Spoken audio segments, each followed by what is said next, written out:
compartilhe com seus amigos, dê o like, se inscreva no canal. Salve Maria Imaculada Sempre Virgem. A paz de Jesus a todos, o amor de Maria esteja em corações de vocês.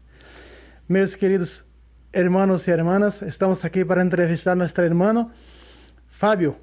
Eu me chamo Pentecostes e hoje, graças a vocês, chegamos aos 1000 inscritos. Aleluia, alabado seja Deus. Então, eu vim representando o mundo hispânico, Central América, Sul da América, Brasil, para entrevistar hoje nosso amado, bem-vindo. Hoje nosso amado Fábio vai dar seu testemunho e nós vamos por parte, né? Nós vamos ver na primeira parte dessa primeira parte da entrevista 3 pontos, que são eles: a fundação de sua igreja, segundo ponto, a articulação de sua doutrina, e terceiro ponto, o cano de la doutrina de la igreja de nosso irmão, quando ele era protestante, ex-apóstolo, quando ele tentava, né, articulando, fundar sua doutrina. Me parece, amado irmão Fábio, que sua doutrina era uma doutrina que ia conter a metade protestante e a metade católica.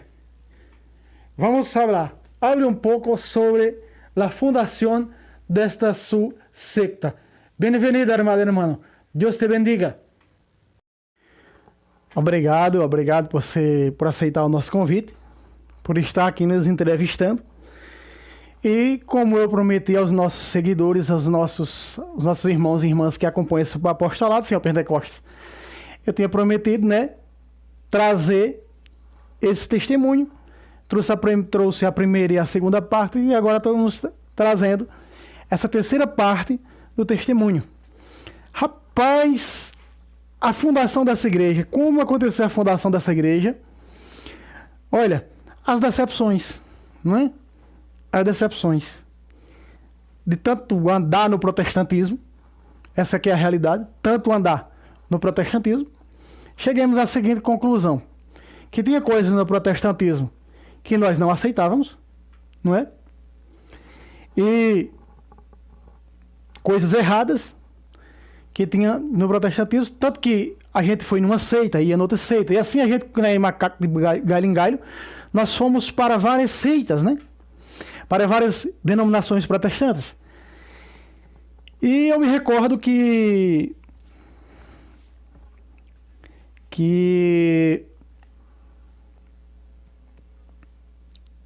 chegamos a um ponto crítico. E agora o que fazer? Estamos buscando em tal denominação, não encontramos. Buscando aqui, acolá, nada. E o que fazer? Então, o que fazer? Cheguei a uma conclusão, eu mesmo vou fundar uma igreja. Isso já numa das seitas Batista Água Viva, estudando para pastor, né? Fui 2 vezes, mas era um curso que ensinava para pastor. Aí eu cheguei à conclusão, quer saber? Vou fundar a minha própria igreja. Ou seja, a minha própria seita.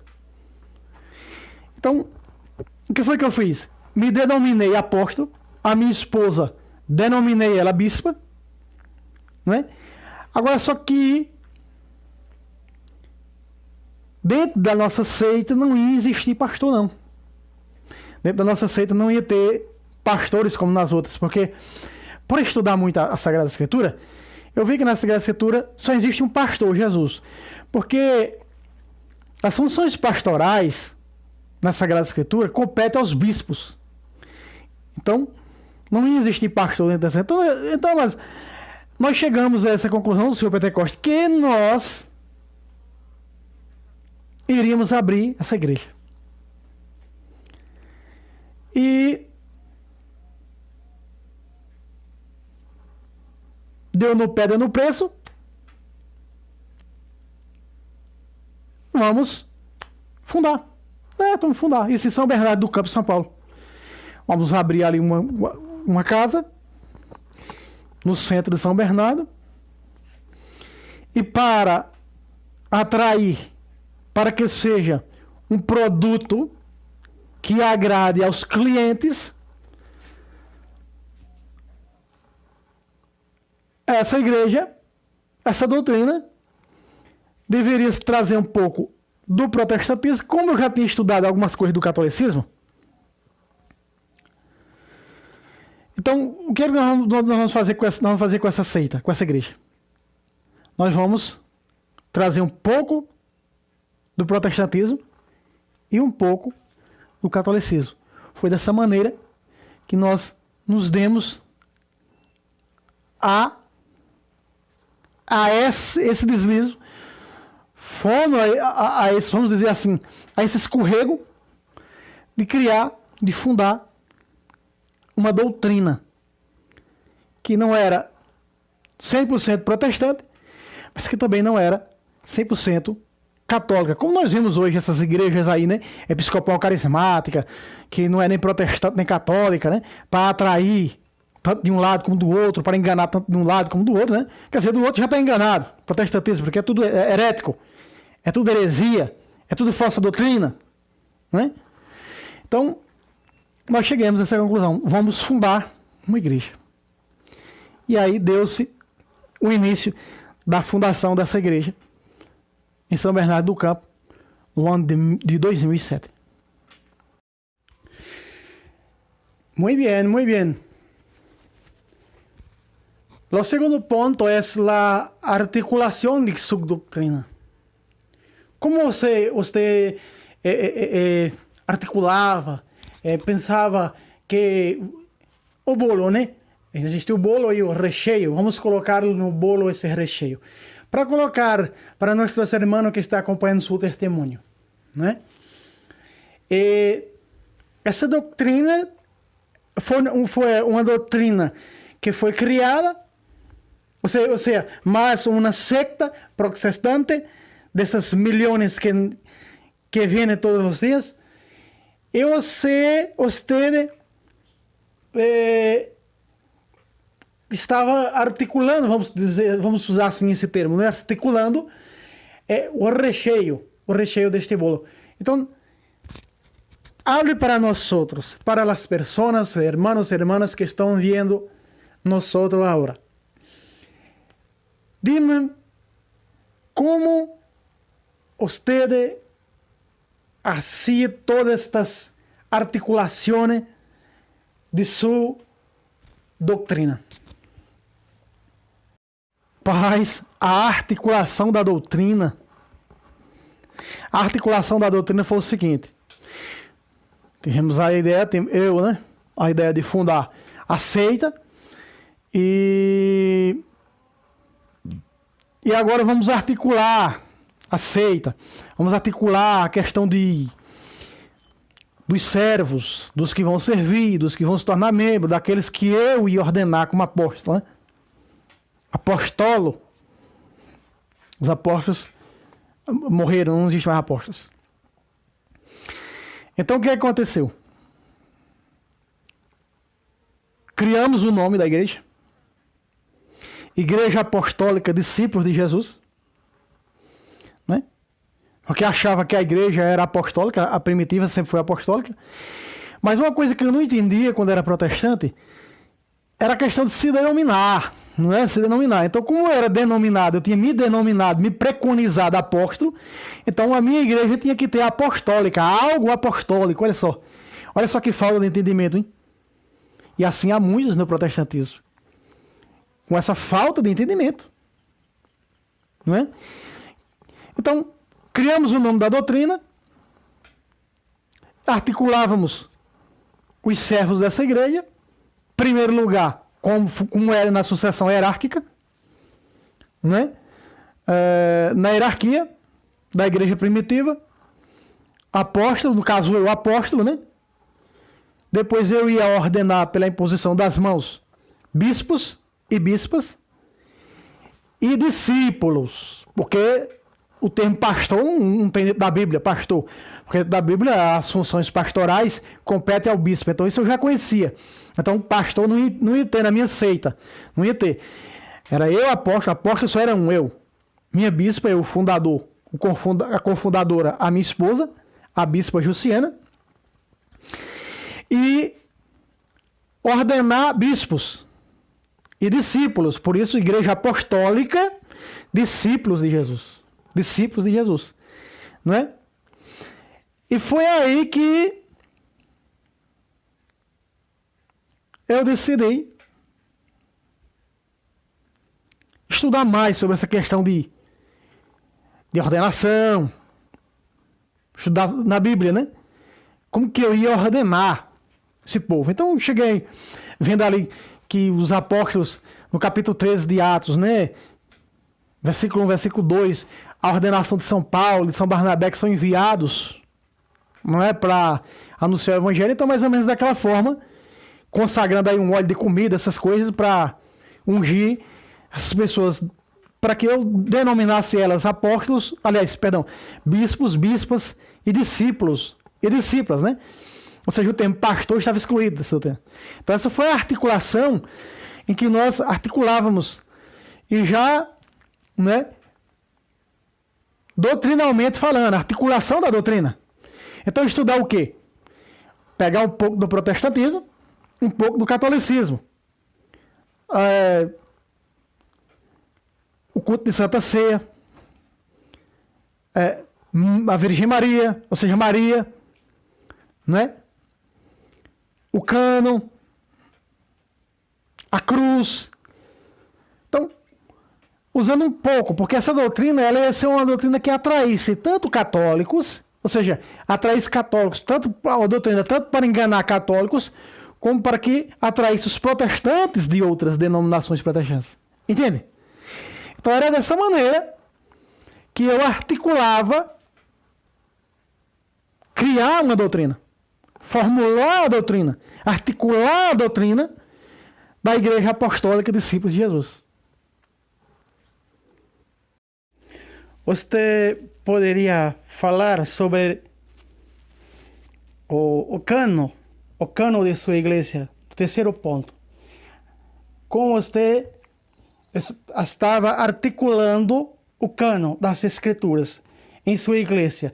Era o cano protestante, o cano católico, ortodoxo? Como que você articulava o cano de sua Bíblia?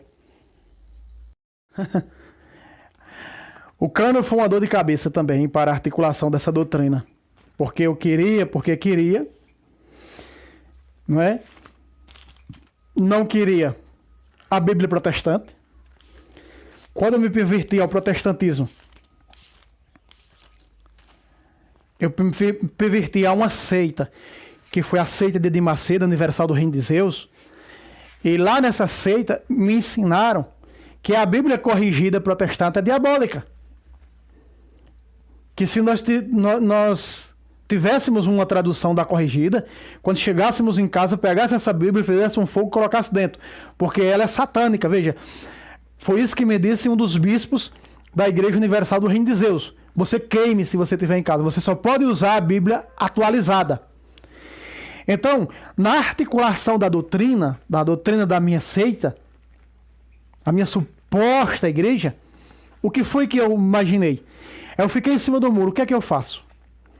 Porque eu era encantado por essa tradução, a Bíblia da Ave Maria. Então, o que é que eu faço?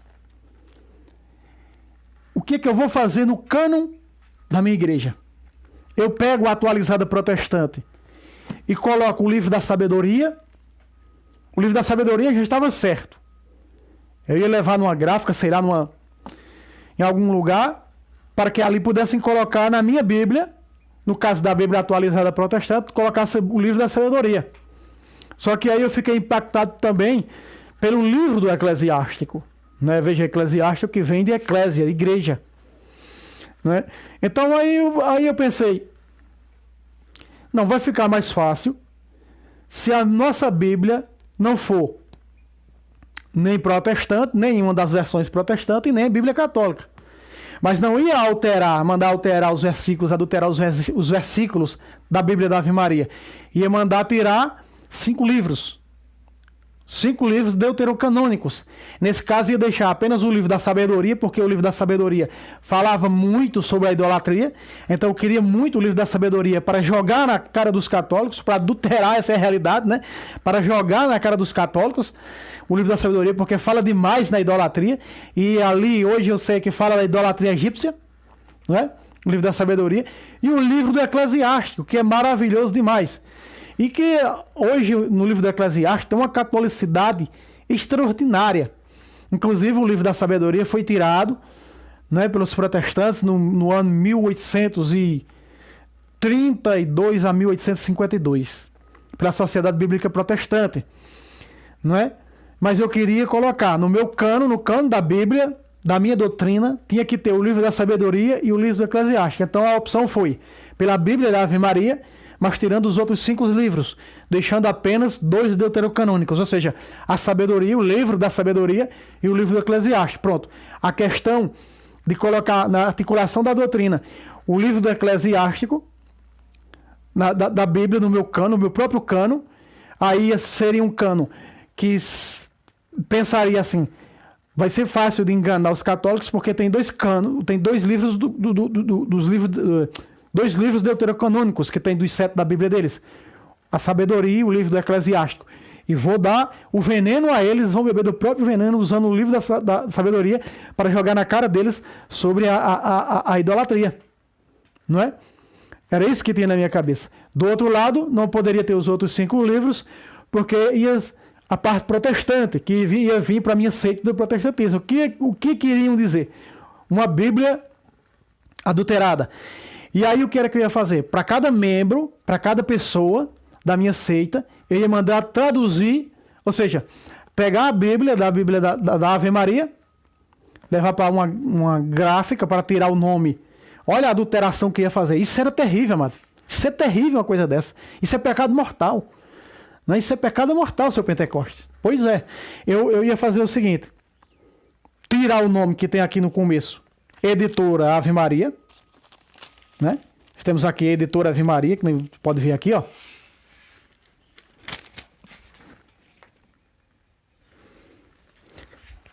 E colocar outro nome, sei lá, criar um nome lá, de editora e discípulos de Jesus, abrir uma editora, não é, para poder fabricar, traduzir a Bíblia da Ave Maria, apenas, não é, tirando 5 livros, ia ser a Bíblia da Ave Maria, mas 5 livros deuterocanônicos.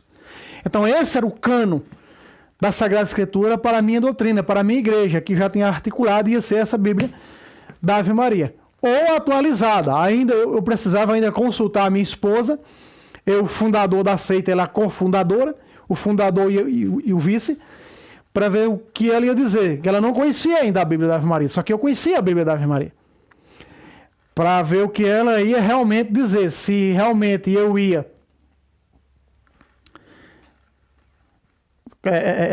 colocar na nossa doutrina a Bíblia da Ave Maria ou atualizada, pegar os 2 livros da sabedoria e do Eclesiastes e colocar na Bíblia atualizada protestante esses 2 livros deuterocanônicos, que assim era exatamente o que eu, particularmente, vamos dizer assim, articulava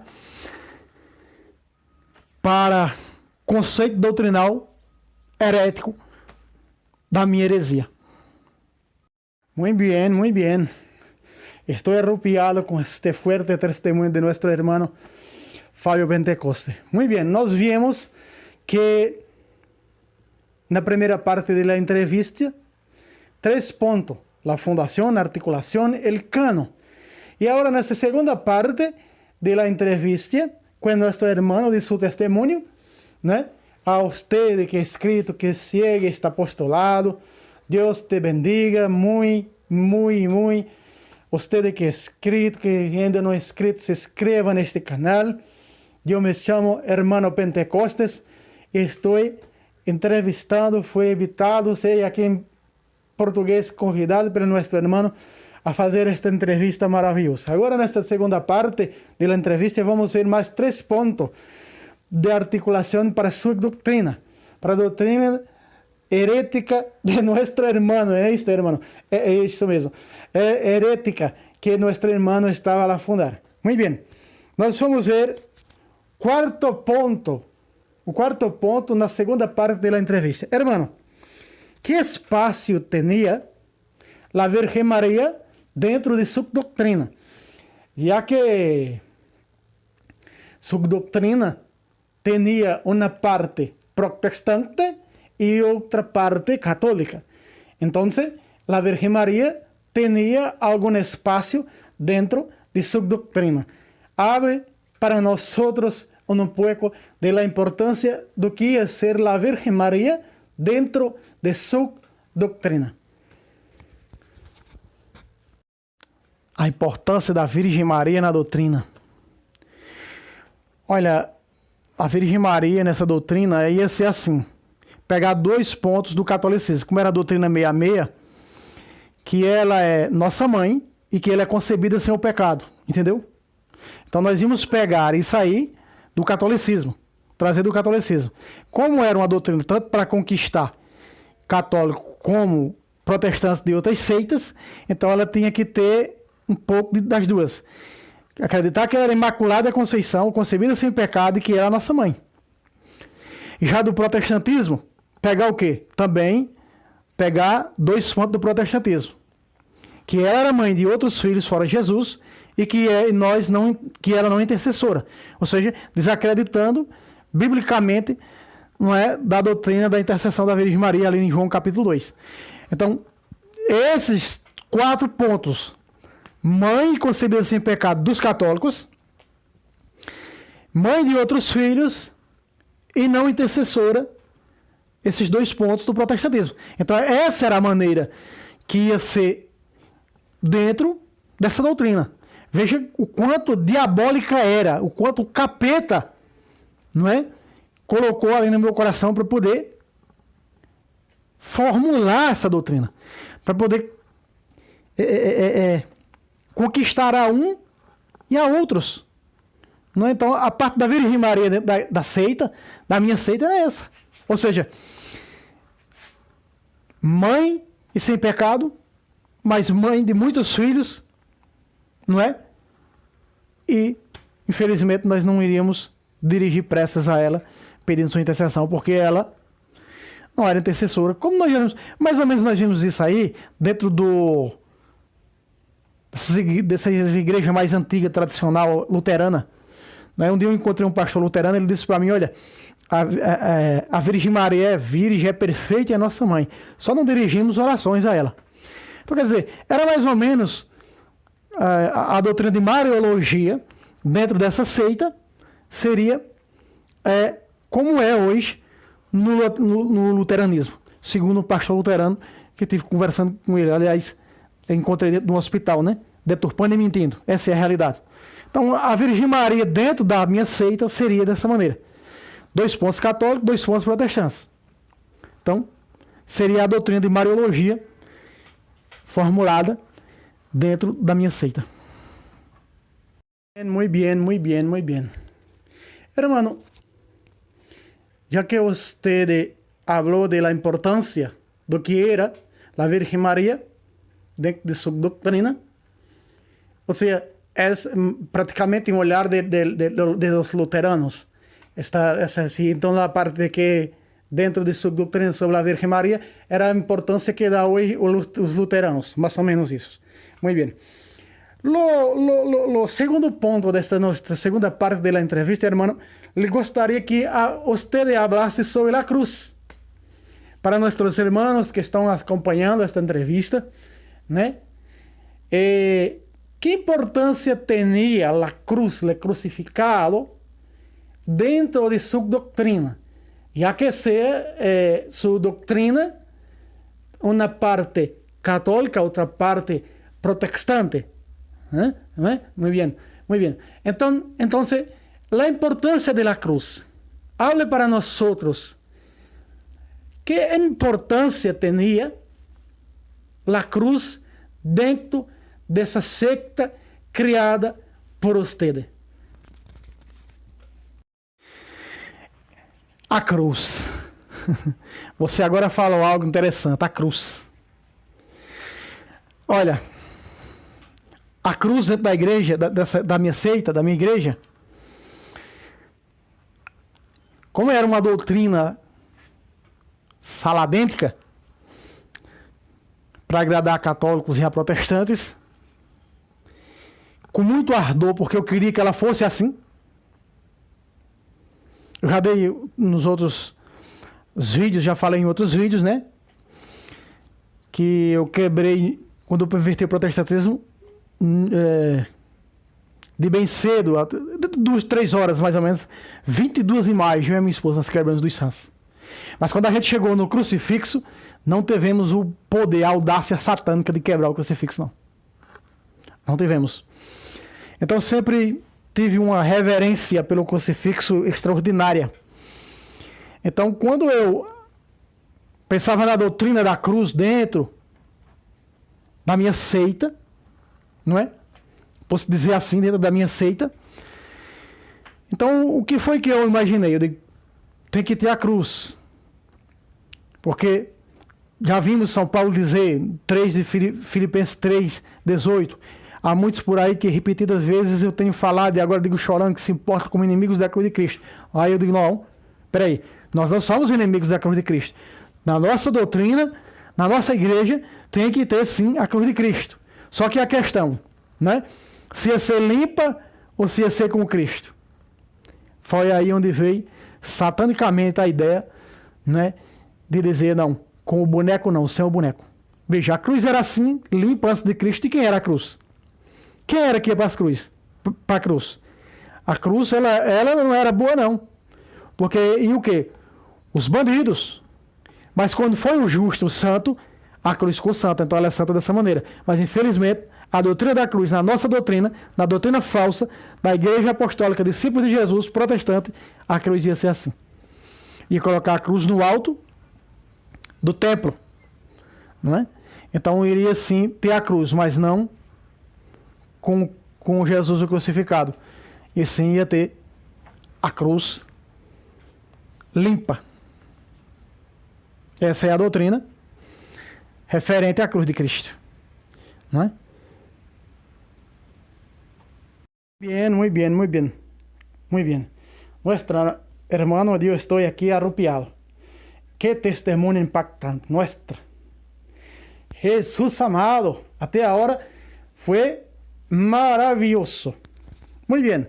Mas agora chegamos a um ponto que, digamos assim, foi um ponto essencial para você, não é? Tomar a decisão perfeita. Regresar la iglesia de nuestro Señor. Regresar la iglesia de nuestro Señor. O sea, volver la iglesia de nuestro Señor Jesucristo.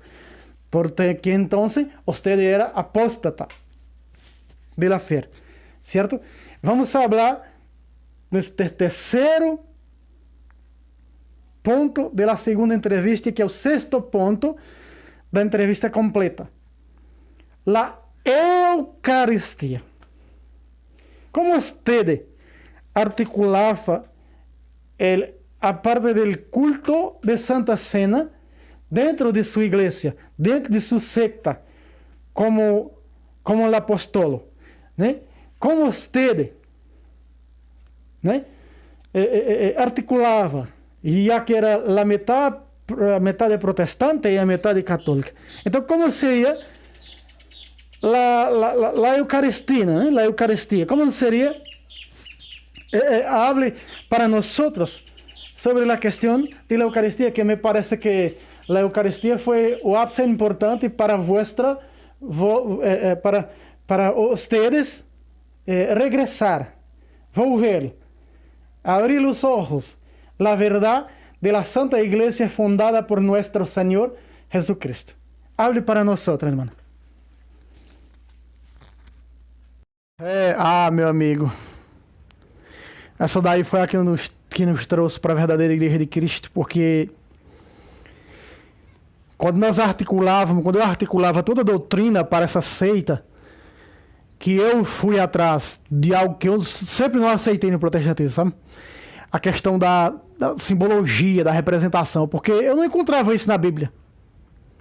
No entanto, quando eu passava pelo capítulo 6 de João, me dava uma raiva, vontade de rasgar ali o capítulo 6 de João, né? E é onde Jesus faz ali o sermão da Eucaristia na sinagoga de Cafarnaum, né? E ali mostra que muitos discípulos deixaram de seguir Jesus, já não andavam mais com ele porque não aceitava a doutrina da Eucaristia. Não aceitava a vida eterna através da sua carne e do seu sangue. Essa que é a realidade. Então o que é que aconteceu? Estudar a doutrina da Eucaristia, da Santa Ceia. Como vai ser na nossa doutrina o culto de Santa Ceia. Não aceitava a representação, porque a Bíblia não apresentava isso. E nem aceitava a simbologia, porque a Bíblia não falava isso. Então o que fazer? O que fazer para distribuir para os meus fiéis carne e sangue de Cristo? O que fazer? E aí eu vou estudar da Bíblia Sagrada, inclusive quando Jesus diz em João 6,54, quem come da minha carne e bebe meu sangue tem vida eterna, e vou ressuscitar no último dia. Então, para que eu e os meus clientes tivessem vida eterna, o que foi que eu tive que estudar dentro da Bíblia? Claro, ali no ano de 2007, eu não tinha acesso à internet, nada. Né? Era unicamente, exclusivamente na Bíblia e por aquilo que se viu falar pela TV. Então, vamos estudar na Bíblia Sagrada a doutrina sobre a carne e o sangue de Cristo. O que fazer para ser carne e sangue de Cristo? Foi aí onde eu descobri, em Mateus 26, 27, aliás, 26, 26, quando fala aonde aparece o termo, onde se cabe hoje o termo transubstanciação. Quando a palavra diz, Mateus escreveu no capítulo 26, versículo 26, quando ele diz: e ele tomando o pão, depois da ceia tomou o pão,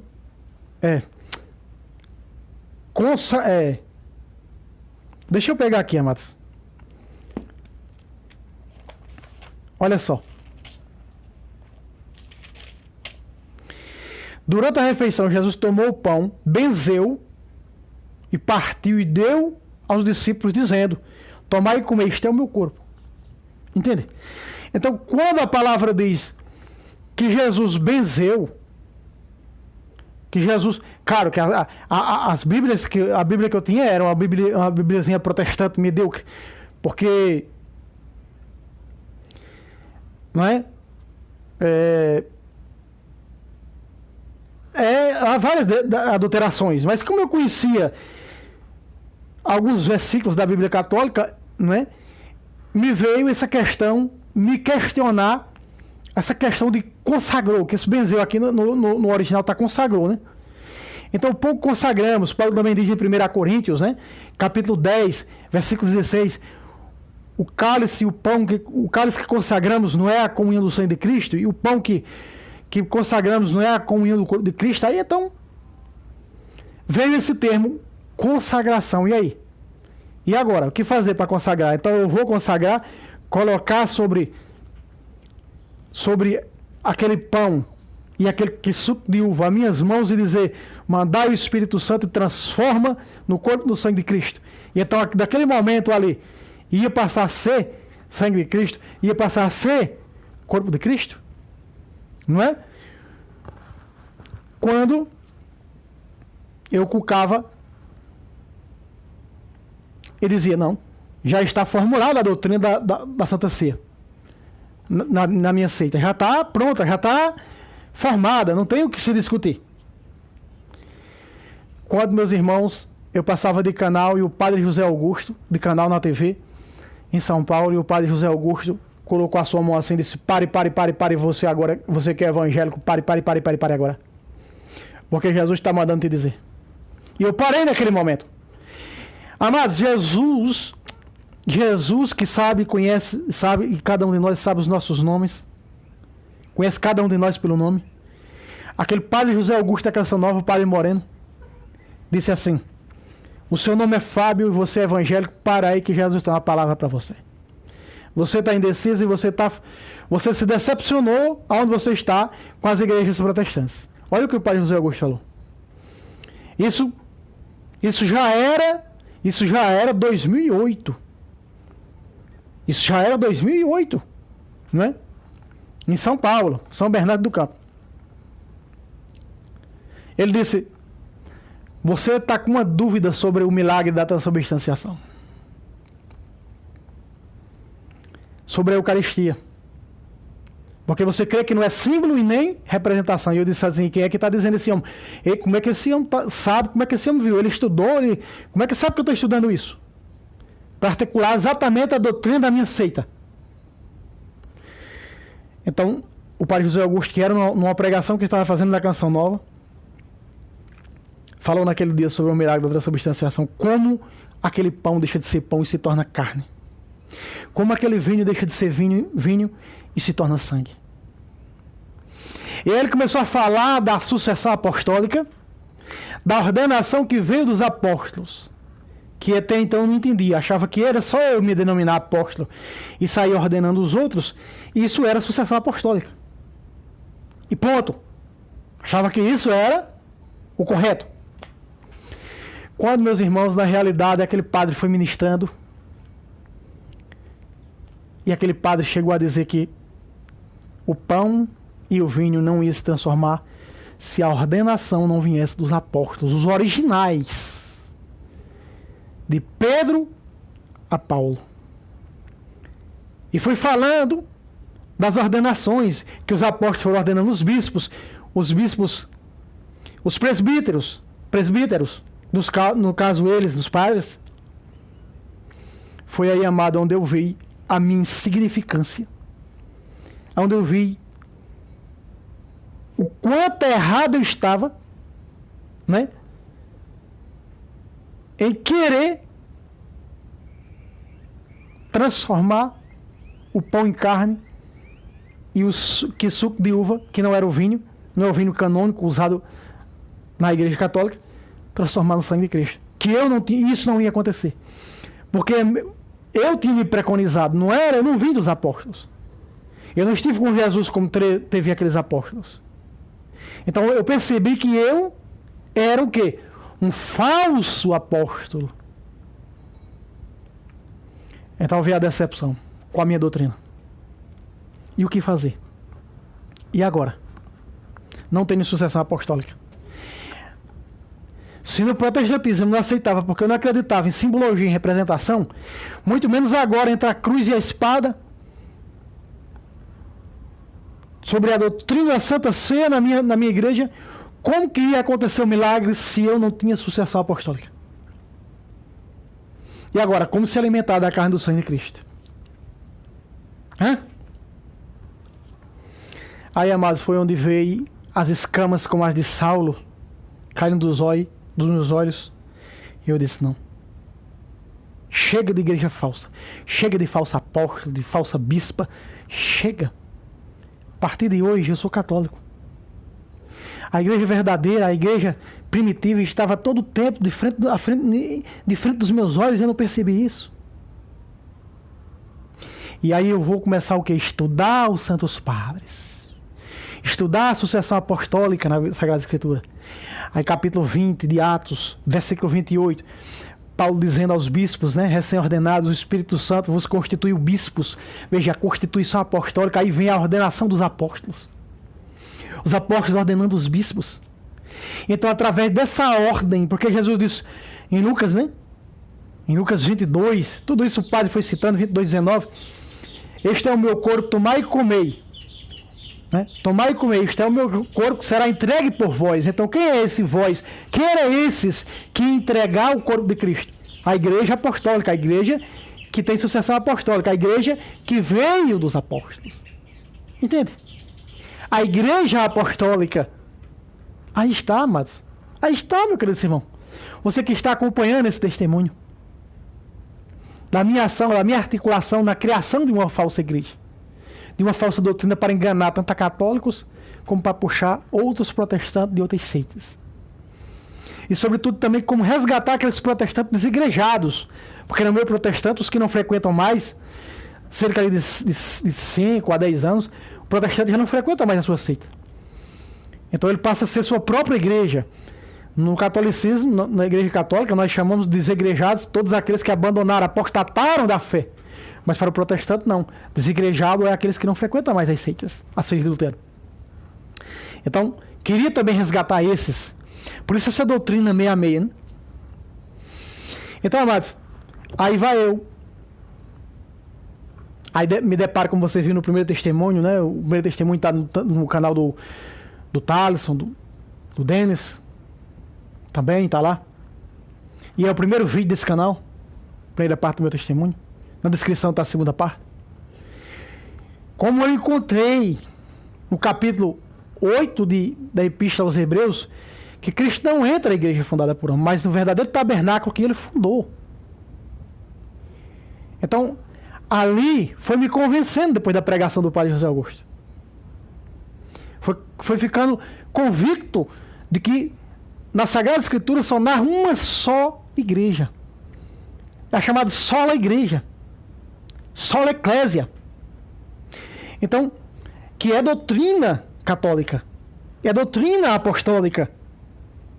Não é? Então, fui me deparando com outros versos, também na Epístola aos Hebreus 9, 24. Eis porque Cristo não entra em santuários, que eu entendi que é igreja feitas por homens, mas na verdadeira e no próprio céu, para interceder junto a Deus por nós. Então, mas tudo isso ali, eu narrei para o Padre Jurandir. Eu fui narrando para o Padre Jurandir, né? Aqui está essa Bíblia da CNBB. Quando a nossa conversão no ano de 2008 ao catolicismo, o Padre Jurandir nos deu essa Bíblia católica. A Bíblia protestante que nós tínhamos, eu me desfiz dela, convencendo os primeiros membros da minha seita, que são meus tios, meu tio, né? Por parte de mãe, não vou dizer o nome dele para não expor. Mas foram os primeiros que nós convencemos, pervertemos para a nossa seita.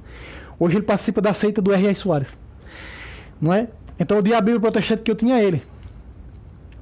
Mas veja, aqui tá até aqui uma mensagem do Padre Jurandir para nós. Ó. Fábio e Maria Juliana. O nome da minha esposa é Maria Juciana, mas nos documentos colocaram errado, Maria Juliana. Eu até brinquei com o padre. Padre, eu vou casar com qual das duas? Com Maria Juliana ou Maria Juciana? O padre disse quais duas. O Padre Juliana deu uma benção, né? Nesse ano de 2008, foi o ano que a Capela de São Benedito e São Bernardo se tornou paróquia. E lá o pároco, o Padre Jurandir. E ele até colocou uma mensagem para mostrar para vocês, que diz assim: Fábio e Maria Juliana, que esta Bíblia, palavra de Deus, né, traga a vocês a verdade, que sabemos que é Cristo Jesus. Deus os abençoe. Padre Jurandir, paróquia de São Benedito, 13/2/2008. Aqui está. A primeira vez quando eu estou indo fazer a profissão de fé junto com a minha esposa e confessando o pecado de apostasia. Não é? Então, nós ganhamos essa Bíblia, nem empresto, nem vendo, nem... é até o símbolo dessa Bíblia. Claro, ela não tem essa capa aqui. Essa capa eu tirei. A capa dela é amarela. A primeira Bíblia da CNBB, Bíblia catequética, né, da CNBB. Então, quando eu fui convertido, faltava uma peça. A minha esposa. E como converter ela? Eita, amados. Como converter a minha amada esposa? Ali eu fui dias e dias na Sagrada Escritura, falando para ela, mostrando na Bíblia a Eucaristia. Só que ela interrogava, como a maioria dos protestantes interroga, a nós católicos, Maria. E Maria? Aí tinha um problema. Por isso que você vê nesse canal muitos vídeos que eu gravo sobre a Virgem Maria, né? Então, amados, o que aconteceu? Eu disse: mãe, me ajude. Espírito Santo me guia, porque eu preciso agora convencer a minha esposa, converter ela. Então, amados, eu vou usando versículos bíblicos, Bodas de Caná, João 2, e eu tive que criar uma parábola para explicar para ela. Eu falei assim: olha, Jesus não é rei, você crê nisso? Sim. Jesus só pode ser filho de uma rainha, porque quem tem coroa na cabeça é rainha, Apocalipse 12. Eu falei para ela: Jesus andava com muitas pessoas. Na multiplicação dos pães, por exemplo, era 5.000 homens, 4.000 homens, 5.000 homens, sem contar mulheres e crianças. Olha o sufoco, né? Que teve a hemorroíça para tocar no manto de Cristo, porque era a multidão que seguia Jesus. Aí eu falei para ela: Imagina só, que Jesus está entre essa multidão e você vai falar com ele, você quer falar com ele, e você fala com ele através de oração. Mas Jesus está rodeado de milhares, milhares e milhares de pessoas. Então o que é que acontece? A mãe é aquela que está... Aí se tem, né, a palavra do banquete. A mãe é aquela que está na porta recebendo os convidados. Vendo você chegando na porta como convidado, e todos nós somos convidados às núpcias, à comunhão, não é? A Eucaristia. Se você chega para falar com ele, você não tem livre acesso de chegar até ele. Mas a mãe tem. A mãe, quando ela for, veja quando Jesus disse, quando disseram a Jesus, tua mãe e teus irmãos estão aí. Logo, já chegou até Jesus. Não é? Esse livre acesso da mãe ter a ele. Então o que é que você vai fazer? O que é que você faz? Senhora, dá para você levar?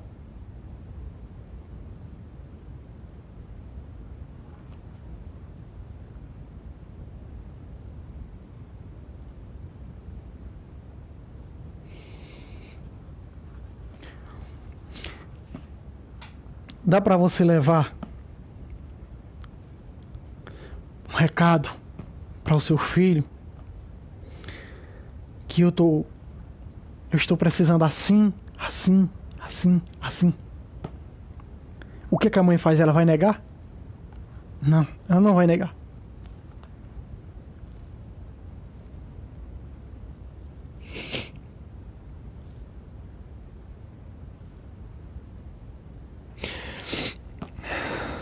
Então eu fui explicando.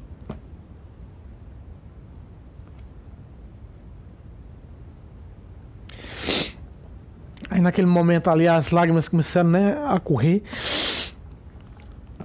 nos olhos da minha esposa, porque ela entendeu muito bem o papel da Virgem Maria na cristandade, no cristianismo, né?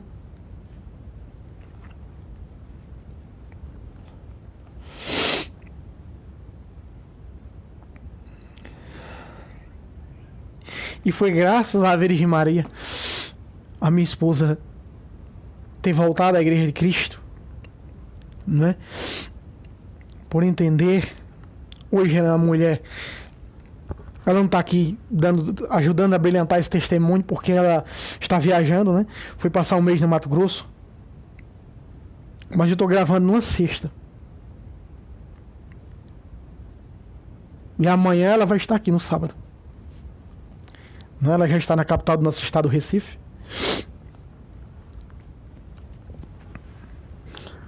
Pedindo perdão aí a vocês que eu não aguentei aqui. Mas eu não gosto muito, sabe? As pessoas diziam assim, aqui nas missões, esse banner aqui da missão que eu fundei, Missão Filho de Pentecostes, o pessoal dizia, olha, se eu fosse você, eu daria em todos os lugares o seu testemunho. Eu não gosto não, de falar, eu não gosto de falar não. Foi uma experiência que eu tive que eu não desejo para ninguém não. Se eu tivesse conhecido Jesus, a verdadeira Igreja de Cristo e sua doutrina, eu não tinha ido como o filho pródigo foi. Mas bom filho a casa retorna, não é verdade? Então voltei à Igreja de Cristo com a minha esposa. A Virgem Maria conduziu pela mão a minha esposa ao seio da igreja. Hoje ela é uma consagrada. Essa pulseira é de nossa consagração a Cristo pela Virgem Maria. Hoje ela é mais mariana do que eu. Ora mais do que eu. Minha fé perto dela, não pode nem se comparar. E ela hoje é uma mulher de Deus. Sabe por quê? Porque nos anos 2000 eu rezava o terço na Rede Vida. E teve um dia que o padre disse assim, você solteiro, você em cada mistério vai pedir do terço uma mulher que tenha mais fé do que você. E eu fiz. Na esperança de um dia encontrar uma mulher que tivesse mais fé do que eu. Amados, essa oração foi ouvida. Senhor Pentecostes, essa oração foi ouvida. O Senhor Pentecostes que Fábio e Pentecostes. Então essa oração foi ouvida. O Senhor ouviu esta oração e colocou uma pessoa maravilhosa do meu lado. Pessoa que luta pela santidade, que me ajuda a ser santo. Não é? Que me ajuda a ser santo. A vencer minhas dificuldades. labutas e tribulações, não é? E é isso, não é? Hoje conhecemos a verdadeira Igreja de Cristo, somos católicos da gema. Fui doutrinado pela Canção Nova, pelo Monsenhor Jonas, professor Felipe Aquino, mergulhei mais profundo, Padre Del Estouro, ex-pastor de Natal, Paulo Leitão, o Padre Paulo Ricardo, e hoje eu só posso transmitir para vocês aquilo que eu aprendi com eles, não é? São grandes homens de Deus. Eu não tenho aqui como narrar o Padre Del Estouro. Esse daqui também que está aqui atrás de mim, ó, que está aqui no canal Tradição Católicas e Debates, José Placência, um homem da patrística, um homem que converteu estudando a verdadeira igreja. Como nós fomos estudar a igreja bíblica, nós encontramos que essa igreja é a igreja primitiva, que os apóstolos ordenaram os bispos ordenaram os presbíteros, os padres. O que mais chamou a atenção foi que um dia uma mulher estudiosa lá de um país, não sei se eu não me engano aqui, acho que era na Bulgária, Eslovênia, um negócio assim. Essa mulher, ela se converteu ao catolicismo, ela era muçulmana. E a mulher foi estudar o pároco, a ordenação, a sucessão do pároco da paróquia dela. Essa mulher, amados, acaba descobrindo que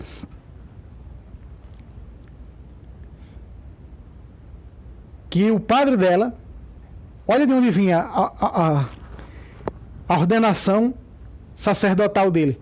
Pedro, primeiro papa da igreja, ordenou bispo São Clemente I, São Clemente Romano. São Clemente Romano ordenou vários presbíteros e ela deu os nomes. E esse veio desse presbítero e veio passando dentro da hierarquia da igreja, até chegar aquele padre da paróquia dela. Cerca aí de 300 e poucos nomes que essa mulher tinha, que veio de Pedro. Ela descobriu que a ordenação do seu padre veio de Pedro. Olha que interessante isso, amados. Que a ordenação do pároco da paróquia dela vinha de São Pedro Apóstolo, primeiro papa da igreja. E nós fomos estudar a história da igreja, os santos, e hoje é isso que eu transmito para vocês. A minha esposa gravar vídeo, eu acho que se ela tivesse aqui também não estaria aparecendo nesse vídeo. Corre longe dos vídeos, ela prefere evangelizar no corpo a corpo, olho no olho, que nós chamamos a MCC, Missão Casa em Casa, fundada pelo padre Sóstenes da Canção Nova, a MCC, né? Quando essa pandemia passar, voltaremos, se Deus quiser, a fazer o porta a porta que nós fazemos na nossa cidade, nas sextas à tarde. E vai passar em nome de Jesus. Então é isso, amados. Eu vou deixar aqui que o nosso irmão Pentecostes, né? Agradecendo a vocês, aos 1000 inscritos, a você que é inscrito nesse canal. Sempre a gente deixa aqui no primeiro link fixado, primeiro comentário fixado, o link do nosso segundo canal. E que é esse canal aqui, Tradição Católicas e Debates, não é? Onde trago o Padre Del Estouro traduzido em português, mostrando outro homem que traz milhares e milhares de protestantes para a Igreja de Cristo. O cunhado do Padre Del Estouro convidou ele, um cunhado protestante do Padre Del Estouro convidou ele uma vez para ir num culto protestante.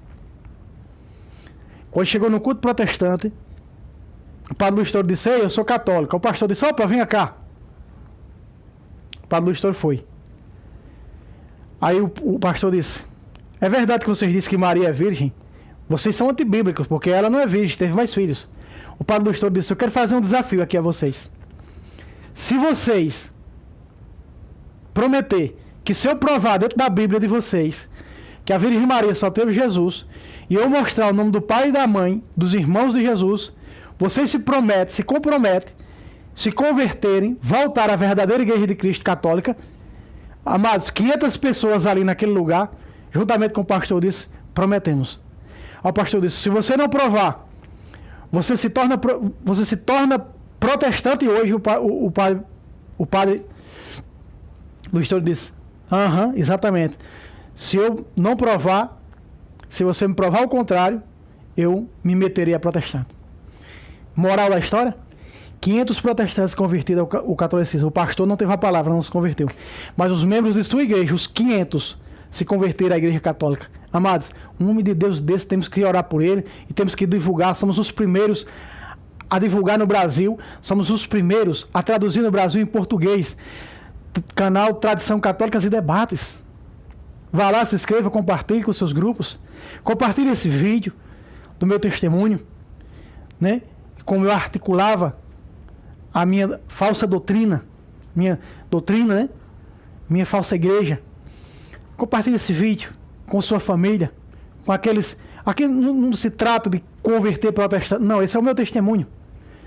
E nem de estar brigando, discutindo com protestante, de maneira nenhuma. Protestante que vem aqui nos meus comentários colocar link de pastor, de quem quer que seja. Primeiro, eu não assisto protestante, pregação de protestante. Segundo, eu vou excluir você, o seu link e vou acabar bloqueando você. Entende? Porque aqui eu estou anunciando, mostrando e testemunhando para os nossos irmãos católicos a minha trajetória e a trajetória da minha esposa nas filhas de Lutero. Deus abençoe a todos. O nosso irmão vai fazer as saudações finais. O nosso irmão Pentecostes. Deus abençoe a todos. É com você, Pentecostes. Muy bien. Qué maravilloso ese testimonio. Ese testimonio para impactar, hermanos. Ustedes compartan este video, compartan en sus redes sociales. Ustedes, hermanos queridos de Centroamérica, del México, del Sudamérica, ustedes de todo el mundo, del mundo hispánico.